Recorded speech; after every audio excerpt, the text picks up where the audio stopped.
There has to be some common sense. Yes, sir. They have the car stopped at 10th and Ranch, Michael Byler. We still don't know who pulled the trigger.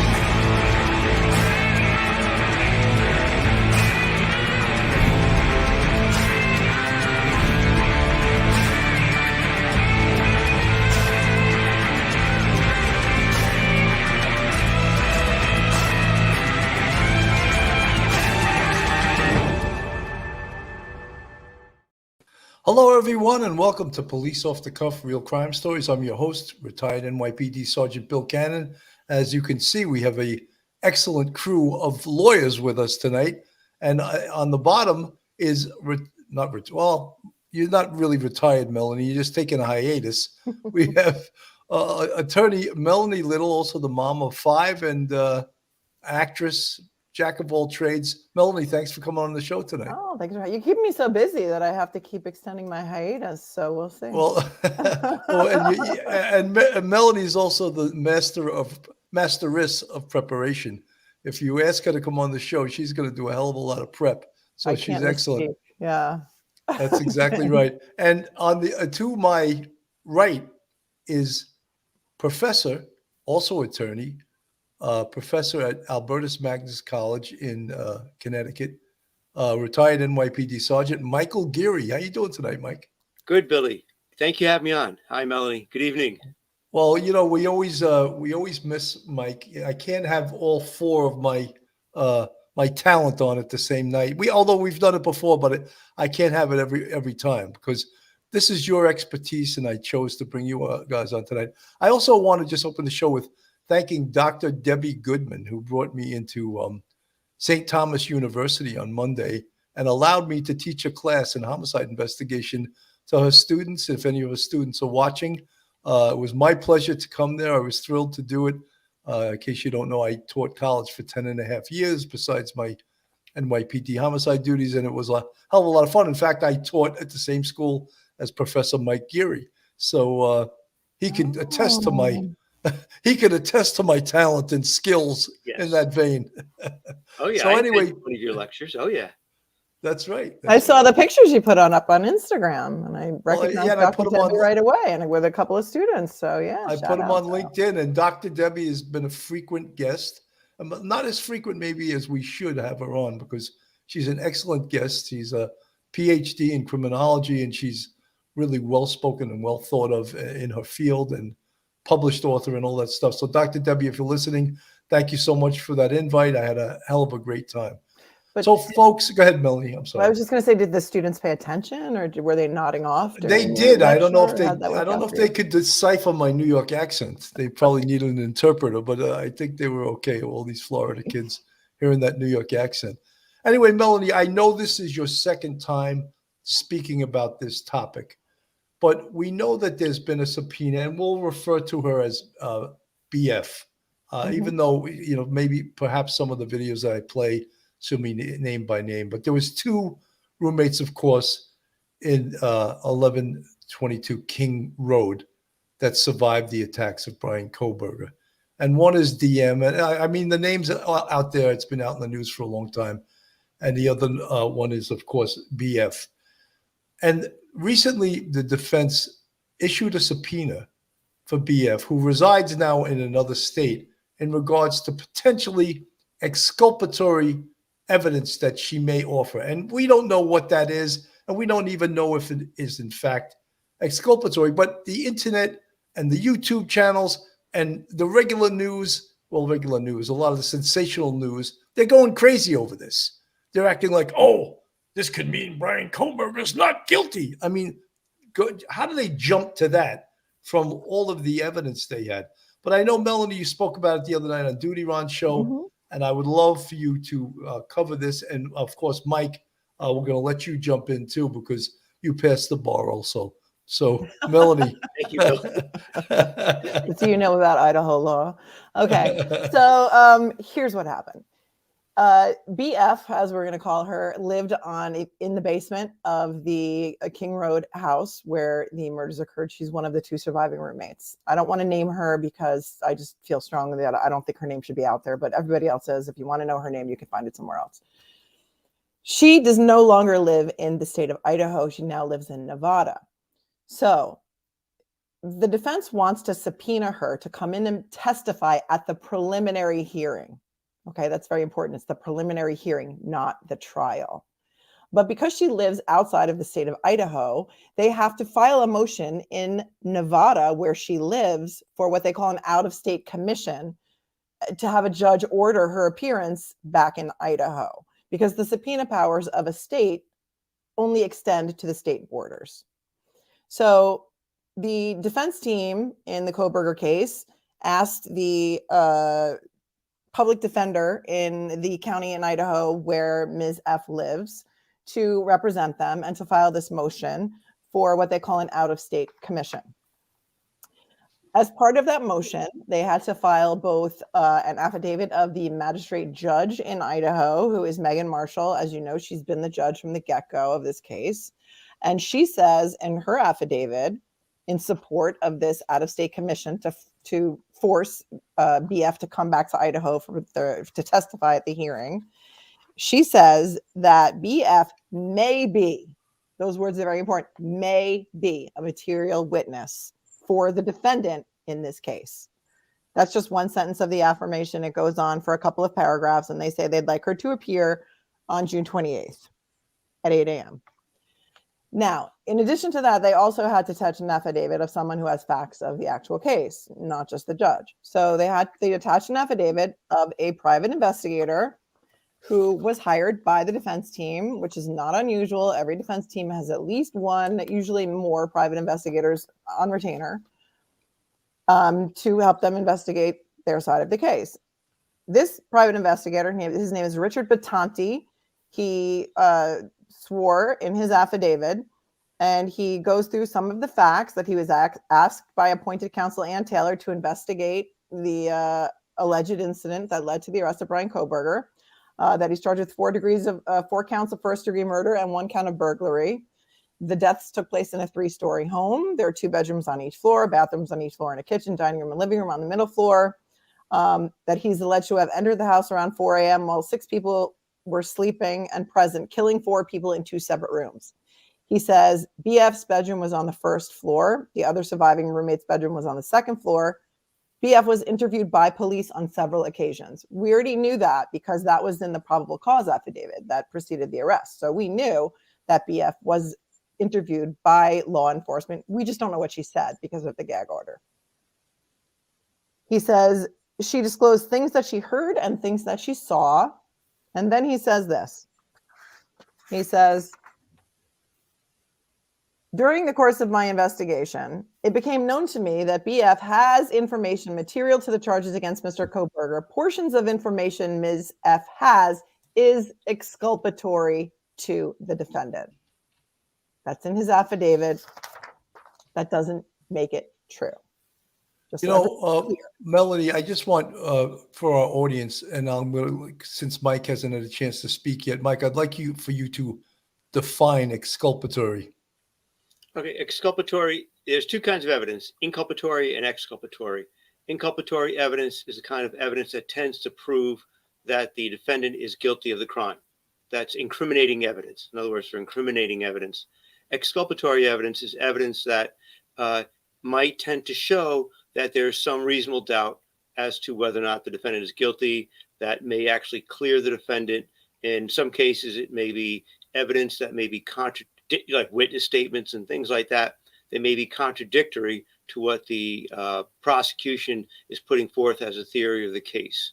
So it's just it's the defendant's view of what evidence they've gathered so far may look favorably to some degree upon Kohberger.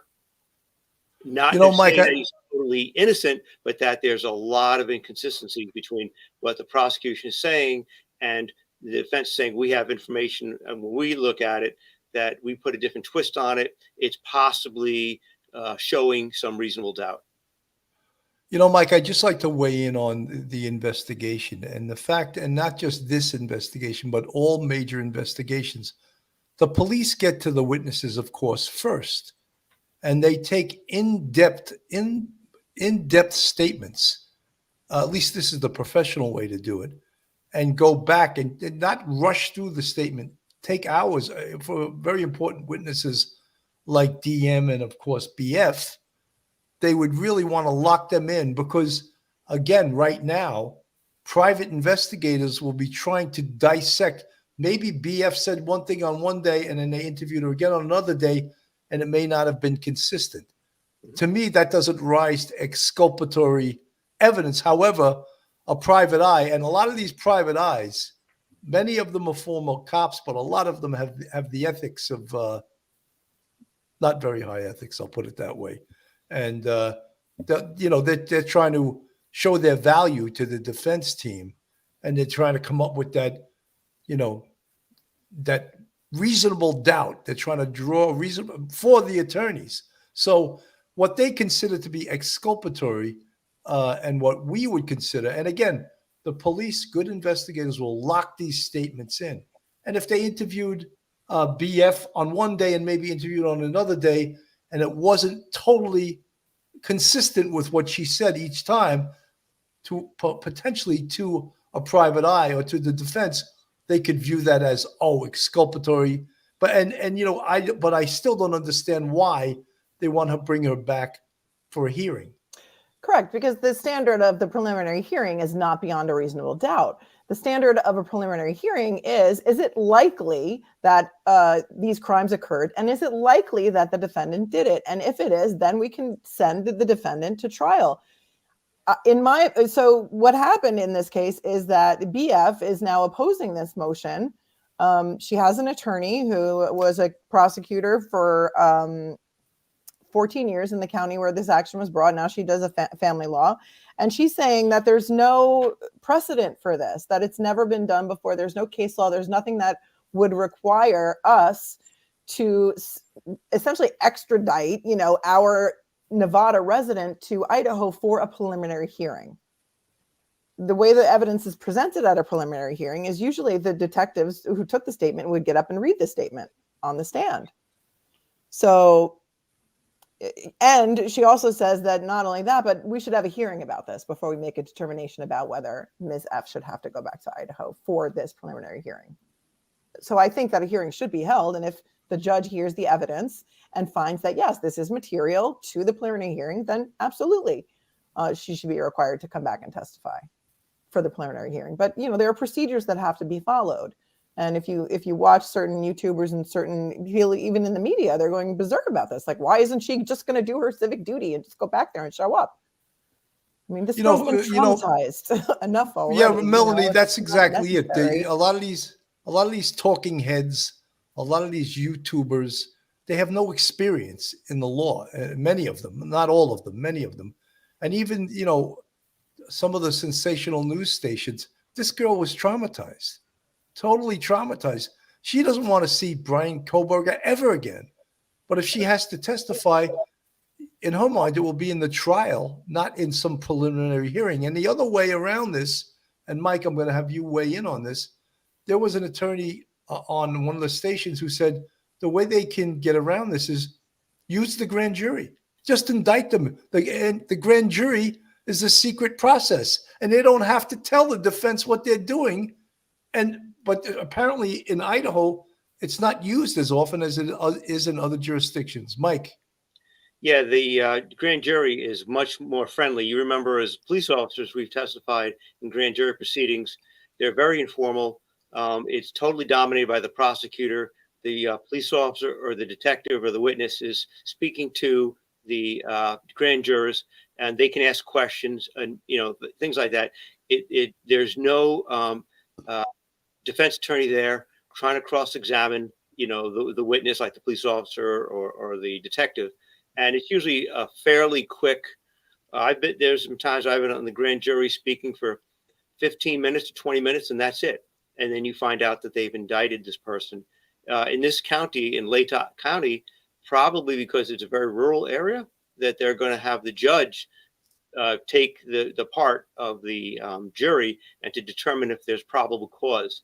I think it's kind of like a very interesting chess move by the defense attorney in this case, because these kinds of actions with the probable cause hearing, that's dominated, as Melanie said, it's dominated by the prosecution. Bring in a couple of witnesses, usually detectives. They're going to, discuss on the record what the people said to them, just to establish probable cause. Now we have the defense attorneys making a very aggressive chess move to try to basically short circuit the whole thing by saying, look, wait a minute, if we can get BF on the stand, we can actually show that at the time, during the investigation, they had a lot of very important contradictory material that would short circuit the prosecution's, the police officers' assertions that they had probable cause. So therefore, they should never have done the searches. They should never have arrested the man. That we should just basically dismiss the case outright. Very aggressive move. They're doing their duty, but it's a short. I think they're just gonna try to get that person in there, BF in there, and if the judge allows it, that would be very strange because you're going to turn this really very brief, very brief probable cause hearing into like a mini trial where there's going to be, not only prosecution witnesses that may now be cross-examined by the defense attorney, but now you actually can have a defense attorney bringing in their own witnesses. And Melanie knows this is something that you don't do. Unusual. Yeah, it's unusual. Yeah, very unusual. Very, very unusual. But is it a scare tactic? Is it a chess move? Does it have anything to do with the Brady issue that maybe the detective that took her statement has some sort of an internal investigation? I mean, that would be the Giglio issue, but some sort of investigation against him for taking inaccurate statement. Like, who knows? Yeah, we don't know yet. We don't know because there's a gag order, as there should be, because otherwise people like us pontificate and speculate about it and send bad information out there, which we absolutely do not want to do. No. Roy Johnson, thank you for the $5 super sticker. Very much appreciated. I'm going to play a little bit of court TV here, and he has a little bit of another take on it. Let's hear it. Is that they want to call is one of the surviving roommates. Take a look. This was a motion. Bryan, the killer, the accused killer, by and through his attorney, Ann C. Taylor, public defender, moves this court for a certificate to assist in securing the attendance of Bethany Funk as a witness on behalf of the defendant in this case. During the course of my investigation, it became known to me that Bethany Funk has information material to the charges against the accused killer. Portions of the information Ms. Funk has is exculpatory to the defendant. Ms. Funk's information is unique to her experiences and cannot be provided by another witness. Bethany Funk resides in the state of Nevada and is necessary to subpoena this witness because the witness's testimony is material and necessary to the state. Wow. So what is it what is the information that is exculpatory to the defendant that one of the roommates has? At least the defense believes they have. Well, she doesn't. That's what I want to know, because if this private investigator is getting this information all from the discovery material, what did he see that none of us saw that rose to exculpatory evidence? Well, he's got to say certain things in the motion to make it compelling enough to have the motion granted, right? So, you have to prove certain elements, and maybe that's one of the elements, that her testimony is so important to this hearing that it's absolutely exculpatory. And that's why there needs to be a hearing on this motion, because I think the judge needs to hear from BF, what her testimony is going to be, and let the judge make the decision about whether it's germane to that proceeding. And if it is, so be it. But Melanie, my whole thought is that this is all coming from the statement that a detective took from BF. That's the strength of this private investigator's allegation that this is exculpatory information, all from the statement that she was interviewed by detectives on this case, and that's rising to exculpatory evidence. We don't know what the statements say. We have no idea what this is. Maybe he, in his mind, maybe it's exculpatory. Maybe he went out and in his own investigation, interviewed other witnesses that law enforcement did not interview. Is that possible? So Melanie, you're contradicting her. Right. You're telling me this could be a he said, she said, like she told something else to someone else and they're testifying that's not what she said. She said this to me. That could rise to exculpatory evidence. How weak is that? But that's all for a trial, because a jury is the finder of fact, not a judge. That's evidence that a jury should hear if that is what is going on here, and then let the jury weigh the evidence. That's what a jury is for, to determine credibility and who they believe and what they believe happened. Absolutely. Mike, your thoughts? Yeah, I agree with Melanie. The probable cause hearing is all about is just the burden being on the prosecution to prove that they have probable cause through their witnesses. It's not a full-blown trial. Even if, assuming for argument's sake that BF had made some statements to the police and then she made other statements that were contradictory to someone else, and they ended up telling the private detective, now the private detective knows that there may be some inconsistencies. Even if that is true, that's not, the judge has to determine, is the revelation of that material through BF's testimony, should that be really germane to that probable cause hearing, or should, even if it's true, just be held over until the actual trial? When you compel BF to get on the stand, she'll be on the stand. You could direct examine her if you bring her on yourself. You could cross-examine her if the state brings her on, and I'm sure the state's going to bring her on, and do it then and reveal it, as Melanie said, before the trier of fact, which is the jury.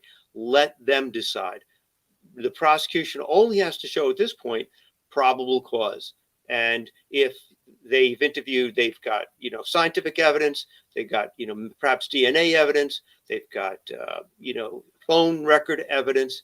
And if what BF has to say is contradictory and maybe changes the timetable a little bit, and, that sort of thing is a little inconsistent, then doesn't mean that there is suddenly no probable cause at all because one witness statement may be contradictory, but you have DNA evidence, blood evidence, you've got, forensic evidence, you've got electronic evidence. But the defense is trying to do is be aggressive as they can. They are zealously advocating for their client. They're going at this as hard as they can, and they're going to try to torpedo and take over this proceeding. And if they get away with it, they get away with it. If the judge says, no, it doesn't matter what she has to say, we'll hold it over until the trial in like 6 months from now. Melanie, one question I have is the prosecution bending over backwards too much for the defense here? Look, they have 5 days of hearings scheduled for this before they even consider whether it's going to go to trial or not. Is that, and they gave them close to 6 months to investigate this case for the defense. Is it too much? No, 5 days means they have a ton of evidence to present, because typically it's only the prosecution that will be presenting evidence at the preliminary hearing. So they've got so many witnesses and so much evidence that the question becomes, whatever BF says, is it going to be enough for the judge to say, you know what, case dismissed. We're not even going to take this to trial. I doubt it. Is it a tactic to get her on the stand, to lock her testimony in for trial so they know exactly what she's going to say? I just thought maybe it is, right? She's under oath. When she gave those statements to the police, you tell me how we do it in New York. Does the detective usually write out the statement and then the witness signs it, or the witness doesn't write it in their own handwriting and their own words, do they? No. There's a couple of schools of thought with that, and the detective, it's dictated to the detective by the defendant or the witness, and at the end of it painstakingly is read back and the defendant or the witness signs it. Because look, many people that you interview as witnesses don't have the education to actually write well enough. But you also want, in taking a statement, you want to use the witness's words and language. You don't want to use a word or language that they're incapable of saying or understanding, because then when a jury hears the statement, they're going to like, that's not that person's statement. That's the detective wrote that, you know? So Right. that's a no-no. A detective never puts words in a witness or a defendant's mouth. You let them, even if it's improper English, you write it exactly as they say it, because that's believable. If you start using, you know, $50 Legalese, words, yeah, that you learned at some Ivy League, Ivy League school, you know, it's not going to be believable, you know. But here's another thing that I just thought of: is this just another a tactic to get 2 bites at the apple? You know, get her in here early. We know what she's going to say, and then we get to cross-examine her again at trial. Call her in as a hostile witness at the hearing. It very well could be, but we also, since there's a gag order, sorry to keep talking, but they could have subpoenaed other witnesses who live in Idaho, and we don't know about it. So this may not be the only subpoena out there. Or would those subpoenas be public record and we could get them? I mean, I did look at the court filings and I didn't see anything else, but I don't know if they have to be filed with the court in Idaho. So maybe they've already subpoenaed DM, the other surviving roommate, and if she lives in Idaho, they wouldn't have to go through this proceeding. And the reason that we know about this proceeding is because it's in Nevada. And there's no gag order on it in Nevada. Right, Mike? Yeah, Melanie, you bring up a good point. They're being aggressive, and maybe they're trying to get sneak in as many witnesses into the prosecution's. You know, it's their hearing. They're running this hearing, and suddenly, if this is what they're trying to do, be very aggressive and kind of hijack the hearing themselves, and get their great main points out as fast as they can, as quick as they can, early as they can, in front of that judge. I think it's a Hail Mary pass, no matter what it is, whatever inconsistencies it is. From 1 or 2 witnesses, I don't think it really matters that much in the long scheme of things, because the level is only probable cause. We're not talking proof beyond reasonable doubt. And therefore, it would be, it's like buying a lottery ticket. Yeah, you're going to buy that ticket and you hope for the best, but in the back of your mind, you're probably not going to be a millionaire at dinner tonight. But you buy that ticket, it's a Hail Mary pass. Maybe it works, maybe it doesn't. You never know. If you don't try, you never know. So they're zealously advocating for their client. I was just going to say those exact words. Oh, thank you. You guys zealously advocating for their client. And you guys bite of the apple. Hail Mary pass. You guys are talking tonight, lawyer colloquialisms. Let me play a little bit more of this, guys. Doesn't want to testify. She has an attorney fighting this subpoena. Take a look. This affidavit in support of motion for out-of-state service claims that Ms. Funk has information. Excuse me? Yeah, Ms. Funk has this exculpatory to the defendant. These statements are conclusory, without support, and there's no further information or detail pertaining to the substance of the testimony, its materiality, or the alleged exculpatory information of Ms. Funk, or why it would be entertained at a preliminary hearing. There is no authority for an Idaho criminal defendant to summon a Nevada witness to an Idaho matter without a hearing. And there's no authority to summon a Nevada witness to an Idaho matter without a Nevada judge making a finding of materiality, necessity, and the lack of undue hardship. As this court is well aware, a preliminary hearing is limited to a finding of probable cause rather than reasonable doubt, which is the evidentiary burden at trial. Even if Ms. Funk possesses exculpatory evidence, which remains unknown, there is no place or reason to present that evidence at a preliminary hearing.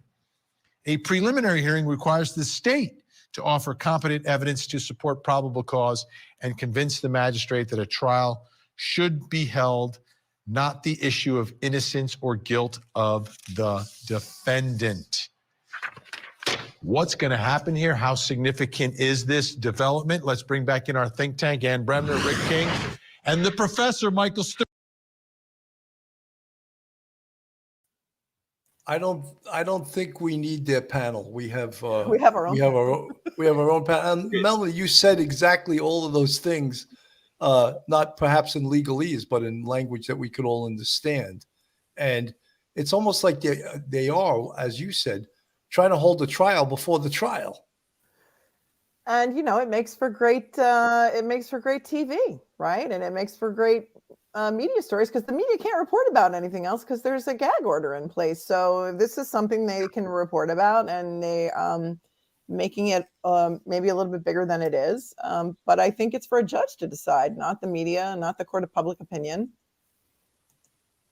Well, that's the amazing thing to me, is that you just see how crazy the media gets. And, and craziness was invented, I think, on YouTube, because people get even, crazier, especially when they can put their 2 cents in there without any specific knowledge or wisdom behind their statements. And right away, we who have been in the law enforcement business say, it's a hearing.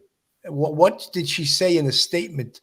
She said to police that is exculpatory to Bryan Kohberger. And then you have people forgetting that the police have something called evidence. Evidence is something that makes something else apparent, right? Professor Mike, I know you're chomping at the bit to jump in here. No, I was just thinking, as the gentleman was reading over Ms. Valoria's motion to quash the subpoena, Ms. Valoria brought up a really good point, is that it's the statements that the investigator made are conclusory, and there's no even hint as to what the statement is there. And so if they don't think they have enough to actually write down to some degree what the actual statement is that they're claiming is exculpatory in some fashion, then I think it's a big nothing burger, as far as I'm concerned. And it probably will turn out, but not to be anything of importance. Remember, even if it shows that there's a change of timeline, it's because we're all talking like 4 to 4:15 or 4:20 a.m. on November 13th. That's Sunday morning. Perhaps BF said something to someone that it was like 3:45 or whatever it would happen to be. And that's exculpatory because it contradicts the timeline. Yeah, one person says one thing, but you have medical evidence, you've got the DNA evidence, you've got the cell phone evidence that puts and the camera, ring doorbell cameras showing him in the area. It's probably a big nothing burger, but as Melanie said, it's great theater. Yeah. But it's for a judge to decide too. And I remember when we were going over this case, and we went over this case extensively a number of times. And, there's not a lot about what BF did or saw. The only stuff that I remember is that she never even went upstairs. She never saw the carnage. She never saw the body. She never saw the scene. She went outside immediately. So what could she possibly say that could be exculpatory to the level at a preliminary hearing that would cause the judge to dismiss the charges? Yeah. Because that's the level that it would need to rise to be exculpatory at a preliminary hearing. Melanie, I just want you to comment upon this. Jonathan McKinnon, I think it's odd to blame the defense for doing what they're supposed to do, defend their client, no matter how uncomfortable it may be. Oh, we're not blaming them. We said they're zealously representing their client, and they absolutely should. And I wholeheartedly agree with that. But there are procedures that need to be followed. And this is a procedure where if you want someone, and it's a 12-hour drive from where she lives to Moscow. This is not like she lives right over the border in a very close town. Is it unduly burdensome for her to get there? Yes. Could it be intimidation tactics? This poor girl has been through enough. I'm sure she has PTSD. Does she need to be sitting in a courtroom across from Kohberger and have to look this guy in the eye, knowing that he may have killed 4 of her best friends in the entire world? And, and I worry for her safety. I worry for her safety that there are people out there blasting her name all over the place. She did not put herself in this situation voluntarily. And if they have her come to a hearing and people know when she's going to be there, there's a lot of crazies out there. I just, it's got to be done a certain way. And absolutely the defense should do everything they can to defend their client and innocent until proven guilty and all that. So that's not what we mean to say here. I think we just mean to say that there are procedures that need to be followed and there should be a hearing. And if the judge decides that what she has to say is material to that hearing, then absolutely she can be forced to go. Deb Galloway, I don't know about a murder trial, but smaller things around here, we have to write our own statements. That's improper police procedure. You write the statement for the witness or for the defendant as they dictate it to you. It's not proper to let that person write it. People may think, oh, it's good because it's in their own handwriting, but that's not the way you take a statement in the official police way. At least that's not the way the NYPD does it. Mike, any thoughts? Yeah, I remember, the detectives talking to people, for many times, hours on end, repeatedly. And the detective is there writing it all down in their own handwriting, and in a pad, and all those pads you just have to throw to the big case file so they can never disappear. And you've got that. And that's what they did. And I never actually saw a detective hand a blank sheet of paper to a witness and say, please write it down in your own handwriting. It was always the detective taking it painstakingly, word for word, what the person said, going over it time and time again, and then having them look at it, read it, that sort of thing. I never saw the witness write it out in their own handwriting. But absolutely, that's just New York City. I don't know what they do. And no, I think that's proper investigative procedure. I don't think it's proper investigative procedure to let a witness or a defendant write their statement out, because they're going to neglect to put things in there that must be in there, specifically times, locations. You talk to a lot of defendants in certain places we worked, they have no idea the address where they were, where the incident occurred. Oh, it's the building by that bodega. They don't know they don't know so you have to say, well, is that such and such? And, with Google Earth, you can actually show, oh, that's the building, but they don't. So you have to pull things out of them like that, and to be accurate, because this statement is going to be used in a court of law. Where is Deb from? When she says around here, what does she mean? Is she talking about Moscow? I mean, is she from Moscow? I don't know if she's a member of the service. Deb Galloway, was that the person? I don't know. Yeah, no, but I'm just, whatever that meant, if that was from a police department, that's not proper police procedure to do that. Folks, this is Police Off the Cuff, real crime stories. If you're not subscribed to us, please go on our YouTube, hit that subscribe button, give us a thumbs up, and ring that bell. If you like true crime, real crime from a police perspective, we try to cover it by the numbers and give you the facts and the circumstances from our experience. We also have a Patreon with 3 different levels if you want to support us financially, and we have a YouTube channel memberships with, count them, 5 different levels. You see the folks in the chat with the green font. They're part of our YouTube family, friends, subscribers, and we really appreciate all their support to us. So guys, another thing that's really sort of got everyone raised up is, like, when they hear the word exculpatory, I think people forget about actually how much evidence there already is that's already been released against Bryan Kohberger. You would think some of these people, like, just nullify that evidence. But this person is saying something that could possibly clear him. Unless she comes up with someone else that did it, nothing you say is going to possibly clear this guy.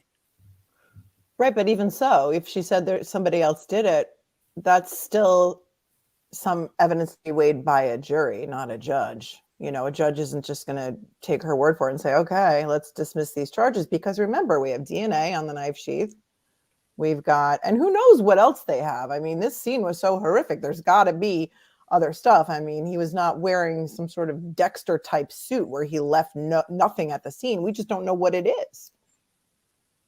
That, there's some, we've heard some stories that there were student IDs found of a couple of different people, but one of them was of one of the people who lived in the house. So what does that show?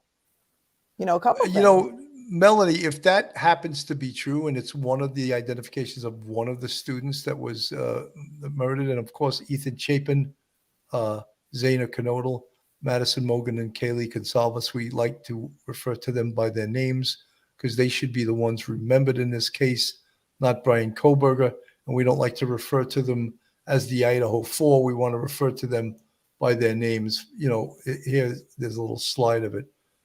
Ethan Chapin, Zainer Knodel, Madison Mogen, and Kaylee Gonsalves. The University of Idaho Vandals, a proud school.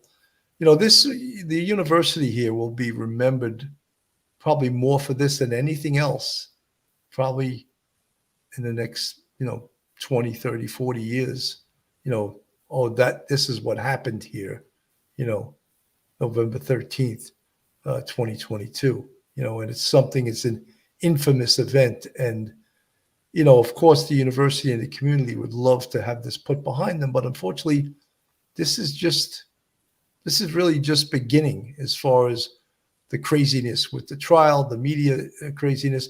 I'm going to pull up, and I'm going to put it on the screen, the timeline, as we could see on November 12th and 13th. And all of the things that occurred. And, even in this timeline, there's certain evidence. Look at 2:47 a.m.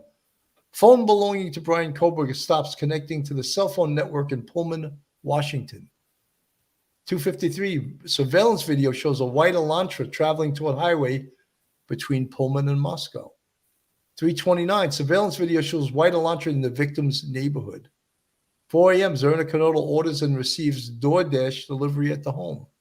4:04, surveillance video shows the white Elantra returning to the area for a fourth time, turning near victim's house. 4:12, Zainer Knodel is still awake on TikTok. According to phone records, near the same time, the downstairs roommate tells investigators she hears a crying sound. She said she then heard a male voice telling someone, "It's okay, I'm going to help you." Even with all of that, I mean, there's some really solid information there, right? There's evidence right in that timeline, and we didn't even get up to the actual event.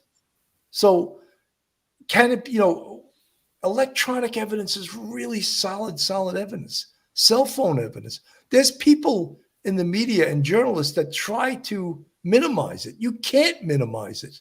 Mike.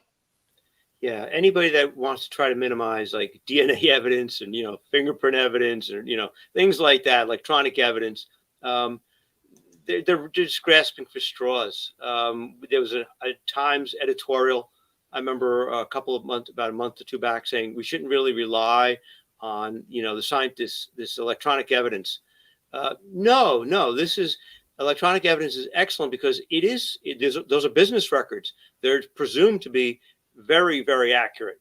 And we know that from thousands of trials across the country. And therefore, the reliability is pretty much beyond question because it's not an emotional person talking about something. It's not, it's not someone's memory that could fade. No, it's there. It's a business record. It's pretty much, this is how you pay your bills. This is how you pay your Sprint bills. You look at these records, these business records. That's the most reliable stuff you have.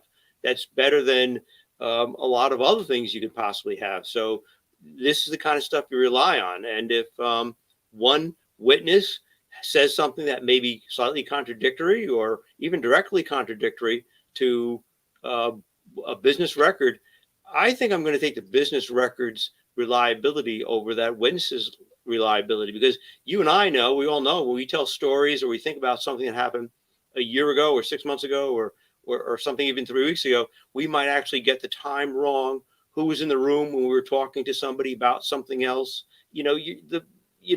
Our memories aren't like videotape where we just replay it. It's subjected to a lot of vagaries. So therefore, anybody that downplays the electronic evidence is they're looking for an angle on a story, perhaps. They want to take, everybody's saying, oh, there's so much evidence, and they want to be the one person to say, no. It's a lot of evidence, but it's probably questionable. It's a writer's angle, I guess, but it's not realistic. Mike, I read that same article you're referring to, and he was writing about the Murdoch case. Oh, I'm sorry. And, Even I, and it was had the case. I didn't mean to put you on the spot, but No, that's it good. was, No, the no. reason it was so important was because the video that the Mhm. son took put him there at the time he said he wasn't there, and he didn't know about that That's when right. he was first interviewed, so he lied about it. That And was the strongest evidence in that whole case. And this New York Times writer is writing this article like, dude, first learn about criminal justice before you start writing this nonsense. Like, he tried to, like, basically not just minimize, but subtract all of the important electronic information. And that's really the smoking gun, if there's such a term, and there isn't such a term, but if that was that powerful evidence, that video, that was the case. That was the case. That proved that he was at the scene when he lied about being at the scene. And it wasn't even discovered until a year later when they were able to unlock the phone. So his alibi and his story was all based on stuff. And then it was immediately disproven when they found that video of him at the scene. What a tangled web we weave when we choose to deceive. Sir Walter Scott. I'll never forget that. I used that 2 nights in a row. People are going to say, hey, Ken, come up with some new material. What are you kidding me? Some new I want to put a little bit more on the timeline up there. There we go. 4:17 a.m. Whimper, thud, and dog barking can be heard on a nearby security camera. There's more electronic means for evidence. A security camera. Around same time, downstairs roommate opens bedroom door again and sees man with bushy eyebrows, clad in black clothing and mask, walk past towards her rear sliding door. Downstairs roommate said she then locked herself in her room. Now that we all know is DM. DM, right? DM could potentially ID Bryan Kohberger in court as the person I saw that morning. That's him. How do you know it's him? He had a mask on. His body, the way he moves, his gait, his bushy eyebrows, his whole physicality. That's an ID. His voice. Mike, she heard his voice. His voice too. Yes, there's 2 things. His physicality, his gait, the way he looked. Look, you could have a mask across your mouth and people could still identify you. Sure. Mike, your thoughts? No, there's so much evidence that circumstantial evidence, very strong circumstantial evidence that connects him to this. And just think, I was thinking as we were preparing for the show tonight, what would happen if by some magical means the judge decided, oh yeah, this evidence from BF is so strong, is so contradictory that the police did not have, at the time that they arrested him, they did not have probable cause. That I doubt it would ever happen, because remember, the police went to the judge and the judge issued the search warrant, issued the arrest warrant. So you'd actually have to be contradicting a judge's view of what probable cause is too. But even if it was all thrown out, the police, it doesn't mean Bryan Kohberger is going to walk free. They can still rearrest him immediately because they've gathered more evidence against him since then. So it's just, they're zealously advocating for their client. God bless them. They're doing what they're ethically bound to do. And if I was them, perhaps I would try to do the exact same thing. So it's not criticism of them, but I think it's far-fetched to think that Kohberger's actually going to walk out of that courtroom a free man. I don't think so. I wanted to put this picture on the screen of one of the car stops in the state of Indiana where Bryan Kohberger was pulled over. And this, someone in an article, another journalist, we beat him up enough on one of our shows. I won't mention his name, but he said how calm, cool, and collected this guy was. And I was like, there's a deer on the first day of hunting season. But one of the things we noticed in this picture, look at his right wrist. Look at the cut on his right wrist there. Is that only evident to us? I mean, that potentially could have been why the police pulled him over. And I'm convinced the FBI told the police, even though they deny it, they told the police to pull him over. And right there on his wrist is potentially one of the reasons they did that. Melanie.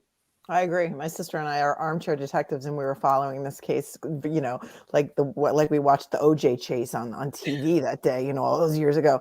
And she has said, and we have said from the beginning, that we think the reason that they pulled him over was because they wanted to get a look at his hands and see if he had any defensive wounds. And that's what it looks like it shows in that picture. I haven't seen it pointed out before, but when we looked at it earlier, it certainly looks like that to me.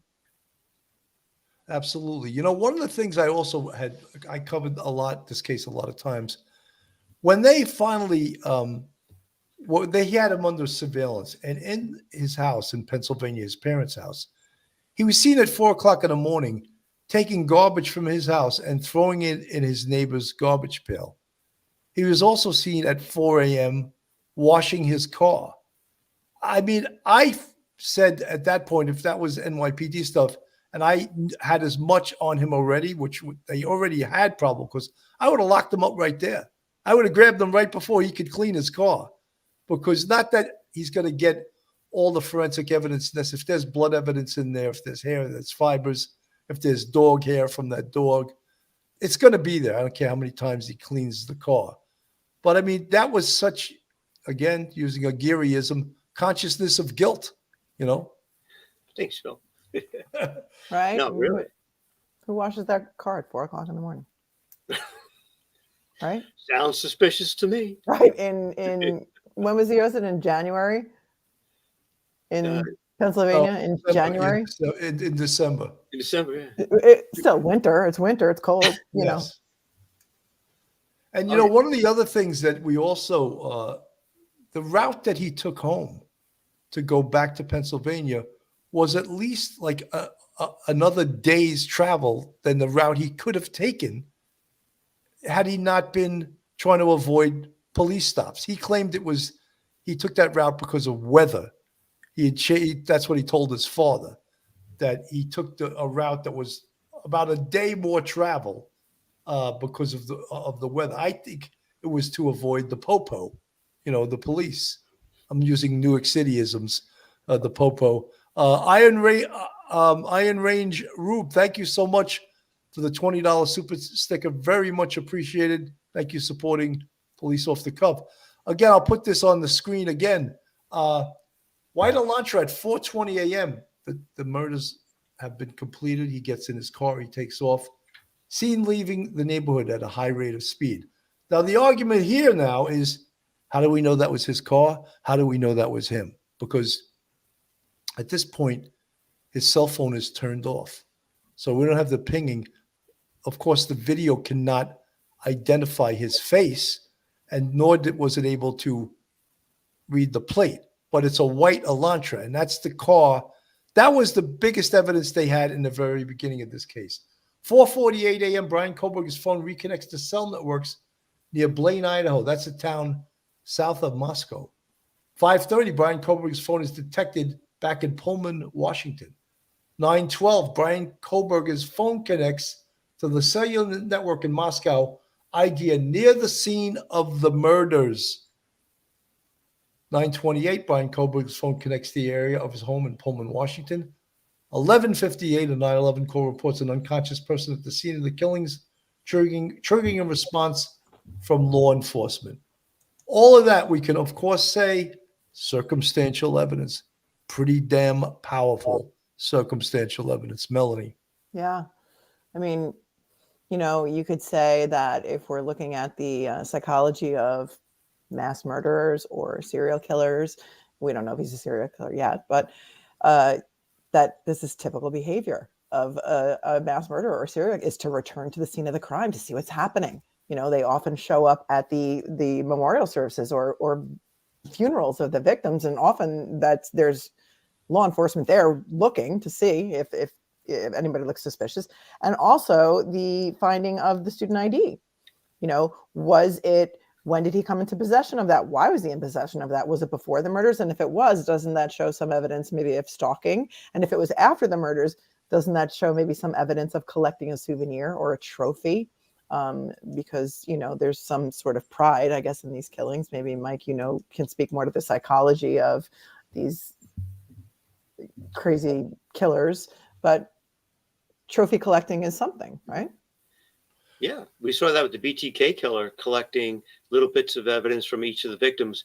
They liked that he would put these things in like a little box and look at them every once in a while when he needed some sort of fix or when he needed some sort of high or energy he would get from them, from touching them, these little trinkets Could be a driver's license. It could be a piece of jewelry, that sort of thing, a bracelet, something to identify the victim to help them remember. And so, and also remember, one of the most telling things I was looking at the timeline was that the phone call wasn't made to the police. And so therefore there was no public broadcasting to any sort of law enforcement or anyone or first responders until like lunchtime. And yet his phone is pinging back in that area. So we've hypothesized that he was coming back to see what the response would be. And he probably was driving around the area going, where's all the police officers? Where's the the ambulances? What's going on here? It would be strange to have him there at that location at 9 o'clock, a little after 9 in the morning, when there was no, broadcasting of an emergency at that location. Seems rather coincidental, a little too coincidental. Mike, you hit it on the head, and so did you, Melanie. It is the trait of a serial killer or a murderer that likes to go back to the scene and see what's going on. I've seen that. I used to make it a habit at a homicide when there was a large crowd at the scene. I would take pictures of the crowd, and that helped us in many ways. It helped us, A, could the killer have been in the crowd? And B, when we went canvassing and looked for witnesses, and the witnesses said, I was nowhere near there. And you go, oh, who's this? And it was standing, and it was a great investigative tool. Now they couldn't say you were there. What do you mean you weren't there? Is this your cousin? Who is this? Is your brother? Another thing I would do when I got on the scene, I was handing out my cards. I would ask, I know you don't want to be seen talking to the police. Could I get your phone number? I'll give you a call when you're away from here. And then they'd give me a phone number, and I'd call it right then. And they'd be like, why are you playing me? Because they gave me the wrong number. They wouldn't give me their right number. So they were like, I guess you weren't born yesterday. No, I wasn't, So they're not putting it by you, Bill. No way. Well, little techniques you learn from being played before, But fool me once, shame on you. That's right. That's right. Shame on me. So I just wanted to also, Melanie, you did a fantastic job in talking about the subpoena, but also just letting people know that are in the true crime community, that listen to true crime broadcasts, that listen to the regular broadcasting stations, listening to all these talking heads. There's a tremendous amount of evidence. I mean, all of a sudden, people are talking about, there's exculpatory evidence. He's going to walk. Where did you get that from? It's like so annoying that you even hear adults that are supposed to have a brain in their head saying that. Mike, I don't even know how to respond to that. There's so much disinformation, and so therefore, if they hear the word exculpatory, they think, oh my goodness, it's not. It's more. We can see it as could be anything from something that's slightly contradictory to out and out. Release from prison immediately, don't pass go, get out of jail free card.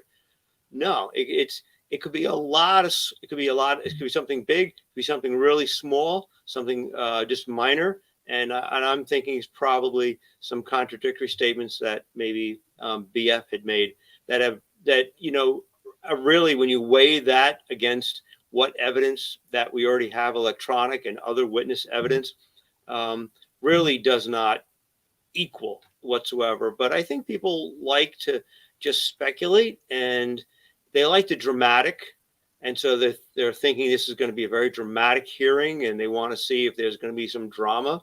And and when you go to these hearings, Melanie, you've been to these hearings, Bill, we've been to these hearings, and it's very quiet. They're boring if you're not involved in it whatsoever. Boring. It's all you're doing is establishing, one level of guilt, which is probable cause. It's not very high. This is when we all heard about this early on, this was the smoking gun. Although, again, they never found the knife. But the knife sheath was left on the scene, and DNA was recovered from the button there. You see the snap that opens the knife, and the DNA was tested against Bryan Kohberger's father, And I'm sure afterwards, when they got a hit with that, they tested it against his. But there's, you hear different attorneys saying, oh, that's easily explained. Melanie, will you let me know how that's easily explained? I was hoping you could let me know how that's easily explained. It was like a 99.99999% chance that it's his, and that's for a DNA expert to explain. But I think, to Mike's point, people are confusing exculpatory with innocence. So the exculpatory evidence means that he's innocent, and as Mike explained, that's not what it means. Exactly. That's for a jury to determine. For sure. Folks, if you're looking for a great attorney in the New York City metropolitan area, Joe Murray is your man. Joe is a retired NYPD police officer and a fantastic defense attorney. You can reach Joe on a cell phone number, 718-514-3855, or contact him at joe@jmurray-law.com, his email, and his website is jmurray-law.com. Joe is a big supporter of the Police Off the Cuff podcast, and we really appreciate everything he does. So, guys, here's some more. As part of the investigation, numerous interviews were conducted by Moscow police officers, Idaho State Police detectives, and FBI agents. Two of the interviews included BF and DM. Both BF and DM were inside the King Road residence at the time of the homicides and were roommates to the victims. We already know that. We know that they were roommates. DM said she opened her door for the third time after she heard the crying and saw a figure clad in black clothing. We went over this already, but this is potentially irrefutable evidence. If she can actually can say, yes, that person sitting next to the lawyers at that seat there wearing whatever he's going to be wearing the day of the trial, that's the guy I saw the morning of November 13th. It's almost, to me, like the trial's over. Although it's never over, but that would be such powerful evidence. Very compelling. Very compelling. But, when you combine that with all of the forensic evidence and the electronic evidence and everything else, and as in its totality, And, the other thing is that we don't know, but, so many experts, forensic experts have said, killing someone with a knife and it's 4 people, there's almost no doubt that he cut himself, that his blood is going to be in that crime scene. If that's the case, I don't see how, a team of 12 defense attorneys could get him off of this case. Yeah, explain your way out of that one, right? Your own blood is there. Yeah. There are certain things that you just can't escape, even if they're not high tech. If a drop of blood is there, he has an ID perhaps from one of the victims. Explain your way out of that one.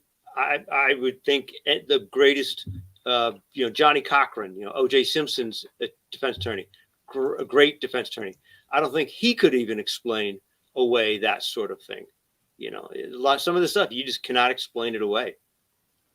The other thing is that recently it came out that the prosecution has added 2 prosecutors that are their names are Jeff Rye and Ingrid Beatty. They're both Deputy Attorney General prosecutors. And Bryan Enton reported this the other night. We've got another day of breaking news in the Idaho quadruple murder case. Latah County Prosecutor William Thompson has officially been given the green light to add 2 new attorneys to help with the case. And these are not just county prosecutors. That's why it is significant. They are Deputy Attorney General Jeff Nye and Deputy Attorney General Ingrid Beatty. Is it possible, Jessica, that the Attorney General's office could just take over this case? Because I've seen that happen with other cases in other states before. And I would imagine, couldn't it get kind of complicated having the local prosecutors working with these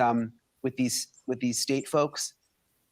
It isn't unprecedented that they've actually brought in the Special Assistant Attorney General in a murder case in Idaho.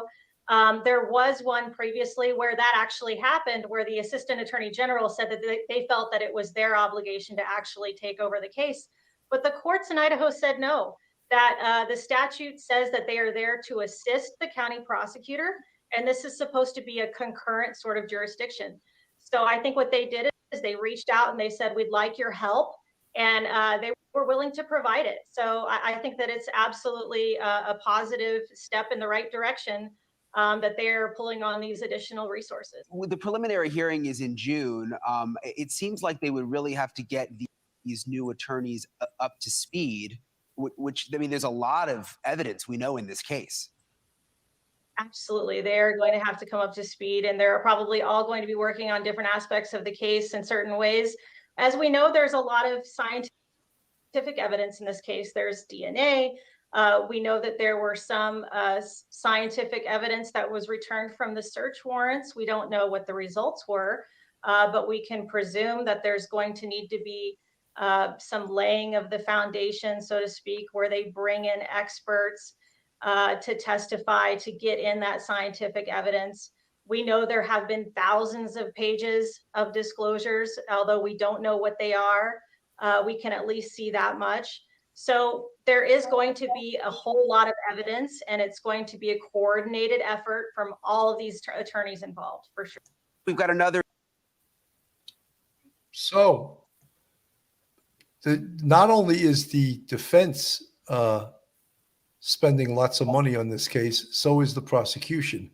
And I would just like to add that William Thompson, the district attorney of Moscow, Idaho, or Latah County, he's an experienced district attorney. However, he's not an experienced homicide prosecutor. I don't think they had a murder there in 7 years. So he could absolutely use the help of these two deputy state attorney generals, state attorneys, to assist in this prosecution. Kamala Norris, thank you for the $10 super sticker. This subpoena really means nothing. She's out of state. They have DNA ID from one roommate, in my opinion, the last to see. He had nothing left. He was beat. Well, that remains to be seen, but thank you very much for your opinion. I mean, that's why, I mean, if this case was over, we could all go home and say, oh, he's going to get convicted, but you never, ever know what a jury is going to do. And Mike's shaking his head there. Yeah, you don't know, because you're dealing with 12 people who, you know, they're not usually versed in the law. They're just ordinary, regular people, you know, doing all kinds of different jobs, and they're brought together, and you have different dynamics in that jury. You may get a jury like in the Murdoch case that is listened to the evidence, and they made up their mind probably on like the second vote, perhaps, and it was all over in a couple of hours. You might get a jury that one or two people start concentrating on, you know, hypothetical philosophical opinion question about how many angels can dance on the head of a pin, and they go off on their own direction somewhere. And you get, you know, you'll have a 9-3 split or something like that. You don't know because there's that human frailty. You don't know what people will believe. You don't know if people will actually see things. The one juror will see things totally different than the way another juror might. So it's always, always, always, there's always that question mark for any prosecutor, no matter how much information they have, no matter how experienced they are. You don't really know until that jury goes into that jury room and deliberates. You just don't know. You know, Mike, you and Melanie come up with such great lawyerisms. You know, you guys are worth the $350 an hour. that you guys. $350? Who's charging $350? Oh, New York, okay, 500. $1,000. What are you talking Oh my God, $900. Then what are you doing on my podcast? Let's all go. Let's go out and do a case. I've been doing this for free. I didn't know I was supposed to get paid. Amazing. Wait, yours is $3.50? $3.50? Yeah, $3.50. That's right. I think it's great that they asked for some help. I mean, look, they're zealously representing their client just the same way the defense is. And if they needed some more seasoned attorneys who are more experienced with capital murder cases, because this could be a death penalty case, then absolutely call in the help. You know, the more help, the better. There are certain, and we see this in a lot of cases that are on trial right now, where they have a team, you know, and there are certain attorneys that examine certain witnesses and certain attorneys that examine other witnesses. Some do the experts, some do the lay witnesses, some do the law enforcement witnesses, and everybody's got a strength, and it's a team, because it would be virtually impossible for one attorney to prepare this entire trial and try it themselves. Well, Melanie, just the evidence alone is so voluminous, and the interviews, the vehicle evidence, the forensic evidence, the my God, the cell phone evidence itself could be a whole trial. Just think of how well law enforcement had the help of the FBI and the Idaho State Police, and I'm sure they were a tremendous help in this case. And without them, I don't know if they would have gotten the results, the successful conclusion, at least as far as an arrest. There hasn't been a conviction yet, but the expertise of the FBI and the Idaho State Police, no doubt, helped greatly in this case. Yeah. You guys going to comment? Or are you going to 100%. There hasn't even been a plea in this case yet. He hasn't even made a plea. He'll make the plea after the preliminary hearing is determined, whether there's enough evidence to bring him to trial, and then he will either plead guilty or not guilty. So there's a lot more to come. Well, Melody, then would you agree that they should use the grand jury on this case to just slam the door on all these hearings? I did some research on this because that's what I do for you, Bill. And, in Idaho, they have a choice of going the grand jury route or going the preliminary hearing route. Now, in New York, we typically do grand juries, and it's, the grand jury is secret. It's sealed. The defense does not participate. The defendant has no idea what's going on. And then the grand jury decides in secret whether the person can be indicted, and then they get indicted. So in a case like this, I would choose to go the grand jury route just so that all of this misinformation wasn't out there. I don't think they use grand juries a lot in Idaho, and this is the procedure that they use, and it's the one they're most familiar with. So, why try and change something if it ain't broke in this county where they do this all the time, and this is the procedure that they use. I can't second guess their opinion, but if I was trying this case and we were in New York, I would want to go the grand jury route. Melanie, another thing that you didn't bring up is that Bryan Kohberger, if they were using a grand jury, he could testify at the grand jury. No, he wouldn't choose. I don't think he would choose to, but he absolutely could. If this was a New York grand jury, the defendant's allowed to testify. Yeah. Yeah. His attorneys can't come in with him, though. Right? So he'd kind of be on his own in there. Right. Well, I would be very risky.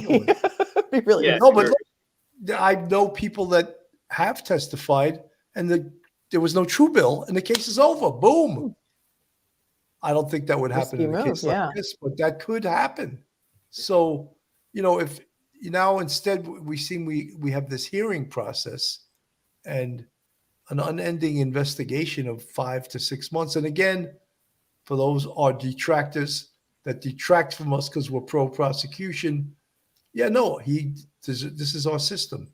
He deserves a robust defense, but I don't have to agree with what they're doing. He waived a speedy trial. He waived it. Under Idaho law, they must give him a preliminary hearing within 14 days of his arraignment. He waived that, and that was a strategic move because now it's in June, and his lawyers are doing discovery. They're getting all the evidence. They would not have been able to properly prepare for that hearing had it been held within 14 days. Timmy Lund, a good question. If they have the right guy, why a gag order? The gag order was basically because everyone was feeding misinformation and information, going to the press, talking to people, and it was affecting the potential fair trial of the defendant and also the prosecution when all kinds of misinformation gets out there. Timmy Lund, thank you for that question. Mike, you want to comment on that in a much more articulate way than I did? No, you hit it on the head. That's a great question because even this, it's, everybody has been talking about this case. It's even reported on the news overseas in other continents. But the prosecution does want to have a jury pool that is as fair as possible. Everybody wants a fair jury pool, and you're trying to get 12 people who have not yet decided about the guilt or innocence of the defendant. Everybody will have heard about this. Everybody will have read about this. Everybody will have discussed it with neighbors and friends. But you're trying your best to get a pool of people who are at least fair-minded. But the more misinformation, disinformation, crazy conspiracy, kind of wild, dramatic information that gets out there, it makes it more difficult for people to separate, what is actually true from what is actually just hyperbole and conjecture. And so, the gag order has been amazingly effective, and I think that's better for everyone concerned, the prosecution and the defense, because it gives Bryan Kohberger the best opportunity to have a jury that has not heard all kinds of wild speculative information. So I think it helps everybody. Very well spoken, Mike. Folks, we never like to do this case without mentioning the victims of this case. Ethan Chapin, Zainer Knodel, Madison Mogan, and Kaylee Gonsalves. We don't like to refer to them as the Idaho 4 or the Bryan Kohberger case. There are real people behind this. There was real kids, Ethan Chapin, Kaylee Gonsalves, Zainer Knodel, and Madison Mogan. And we don't ever want to forget that. And we don't ever want to forget that they had people that loved them. They have families.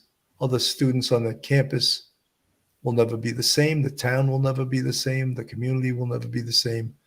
And we just want to point that out and not just do this case in a cold way and not realize that there were real human beings here. Melanie, final thoughts. The ripple effects of this are enormous too. And I know that a lot of the viewers think that we're totally pro prosecution, but this is affecting a lot of people. And I did hear today that the Kohberger family is also really suffering. They have come out and said that we are in support of our son and they are going bankrupt because of this case, paying for his lawyers. Both of his sisters were fired from their jobs. So, I feel for the victims, and I also feel for his family and the people there because, innocent until proven guilty. So let's see what happens with this case. Let's try not to judge. Let's try not to make up these crazy conspiracy theories online, because that's where this stuff starts, and it's just dangerous. We saw what happened with some of the young men who were doxxed at the beginning of this case and called out as suspects, and one of them now has to carry a gun because he fears for his life. So let's just try and have some integrity and be respectful and just take it from there. Melanie, not to blow our own horns here on Police Off the Cuff, but we try to give facts. We try not to sensationalize. We understand that there are true victims. We understand there are people left behind that will be mourning forever. And some of the stuff that some of the stations do is just not very sensitive to the people left behind. And I love when the news says, "Oh, we want to warn you." Shut up. Don't warn them. Just don't do it. You know what I mean? Like, what you're about to hear or see may really upset you, and as their ratings go higher and higher, Mike, final thoughts. Billy, I'm listening to Melanie. She hit it right on the head on so many points. The Kohberger family, they've suffered tremendously, and they've lost their whole family. None of their lives will be the same ever again. And the gentlemen who were doxxed at the beginning of the investigation, that is so dangerous. So I support everything Melanie said 100%. I can't say it any better. Wow. Yeah. I guess she was making $600 an hour and you were only making $350. Angel D, thank you for the $5 super sticker. What do you think of the theory he's allegedly SK and left clues this time, like BTK? Speculation, of course. I don't think anything of that, Angel, to tell you the truth. I don't think he wanted to get caught. I don't think he intentionally left anything behind. I think he gave in to his urges to kill somebody. Things went terribly wrong, and he killed 4 people instead of 1. Who I believe he probably was targeting one of them. But this is a horrific case. And look, there's so much to this. Every unemployed profiler came out of the woodwork. You can see I have so much. Do you think it's the first time he's ever killed? I have a question for you. Do you think this is the first time he's ever killed? I don't think it's the whoever first time. The killer is. I don't. I really think that he's killed before. But I could be wrong, and I've been wrong before, and I'll be wrong again. But this doesn't look like someone who's never killed before. That the first time out, they killed 4 people. I don't know. It's hard to fathom. All right, guys. Thank you so much. And Mike and Melanie, thank you guys for coming on tonight. Your knowledge and expertise is very much appreciated. And it gives a different flow. You know, Phil and I are too cop-esque sometimes, you know, but it's still different strokes for different folks. And you guys are fantastic tonight, and appreciate it. Folks, thank you so much for listening. This is Police Off the Cuff, Real Crime Stories. Have a great night, and God bless. Hit the like Good night, button. everybody. Good night. One episode just